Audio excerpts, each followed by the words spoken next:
Our nation is fought by many great branches of military. The one I'll be talking to you about, however, is the one and only United States Marine Corps. Let's first discuss the history of the Corps. It was founded on November 10, 1775 at Tun Tavern in Philadelphia, Pennsylvania. Every year they have a ball to celebrate the birthday of the Corps. At the ball, they have a special ceremony of cutting the cake. During that special ceremony, the highest ranked Marine will cut the cake and hand a piece to the oldest Marine present at the ball, who then takes a bite and hands the same cake to the youngest Marine present at the ball. The Marine Corps is the first branch to fight in every single war since they have been founded. The Marine Corps also has a mascot, which is the English Bulldog. It was first founded in October of 1922, and its name was Jigs. Then, in the late 1950s, they changed the name to Chesty, in honor of Lieutenant General Lewis B. Chesty Puller. Chesty Puller is the only Marine ever to win 5 Navy Crosses. The Marine Corps also has 3 values: honor, courage, and commitment. This is the bedrock of the character of each individual Marine. Now that we have discussed the history, let's move back to the mottos and emblems that they have created. Their first song was adopted in 1805, and it was called The Shores of Tripoli. Then they adopted their national anthem in 1848, which is now named From the Hills of Montezuma to the Shores of Tripoli. In 1883, they adopted their official motto, Semper Fidelis, which means always faithful. Other mottos that the Marine Corps has made and said are "Oorah," "The Few, the Proud, and the Marines," which is used for like advertisements, commercials. You see them on all the billboards. It always says "The Few, the Proud, the Marines." Marines, however, have also been called devil dogs, leathernecks, and jarheads. The Marine Corps emblem is the eagle, globe, and the anchor. The eagle represents the proud nation that the Marines defend. The globe represents the worldwide presence that they serve. And the anchor represents both the Marine Corps naval heritage and its ability to access any coastline in the world. Now that we have discussed the mottos and emblems, let's discuss the uniforms and training involved to become a United States Marine.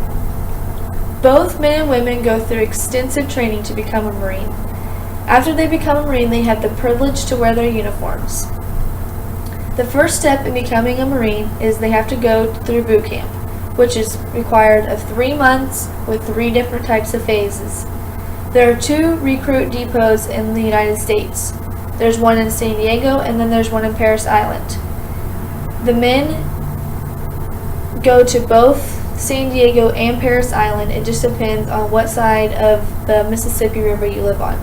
Women, no matter where you are located in the United States, only go to Parris Island.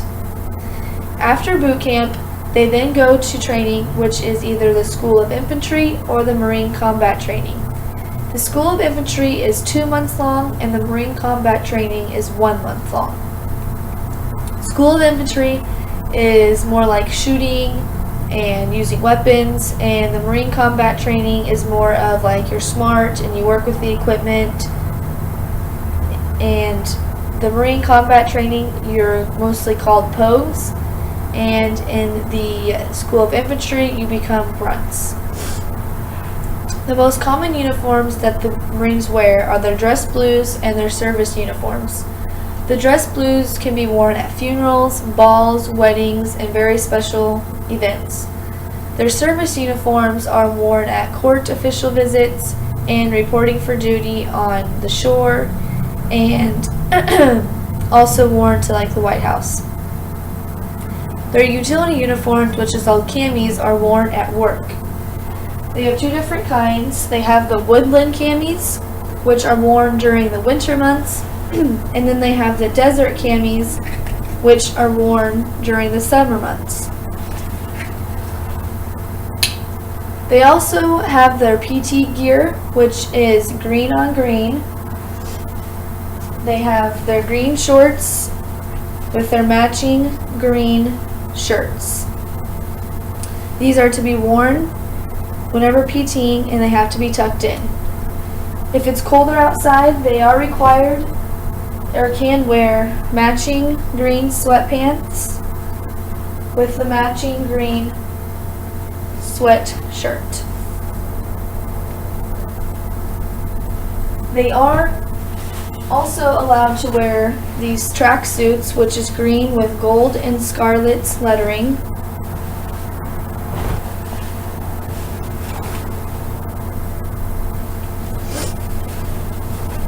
But most Marines, especially in California or in South Carolina, the weather is pretty good and they don't ever have to wear them that much.